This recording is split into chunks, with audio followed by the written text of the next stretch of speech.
எந்த பிரயோஜனமும் இல்ல.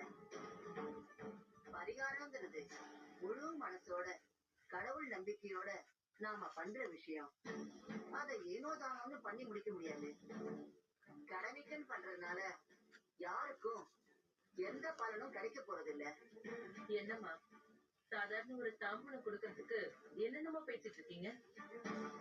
கடவுள் நம்பிக்கை இருந்தாலும் இதெல்லாம் பண்ணணுமா?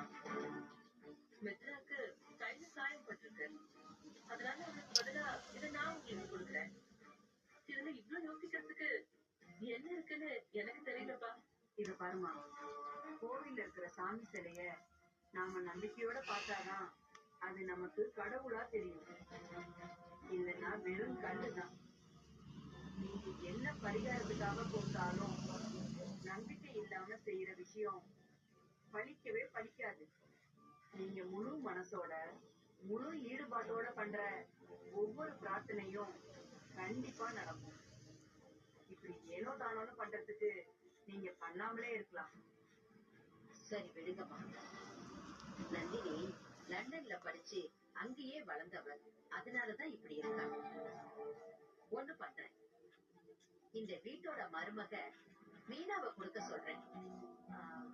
மீனா, எவாமா.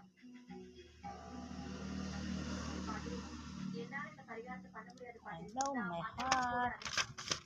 எனக்கு கொஞ்சம் உடம்பு சரியில்லை, அதனாலதான் பூஜை நடக்கிறப்போ நான் பக்கத்திலேயே வரல. என்ன மீனா நீங்க இப்படி சொல்லிட்ட? சுதாகர், என்னப்பா இப்படி ஆயிடுச்சு? எனக்கு ஒண்ணும் புரியல பாட்டி. நாம ஒண்ணு நினைக்கிறோம், ஆனா இங்க வேற ஒண்ணு நடக்குது.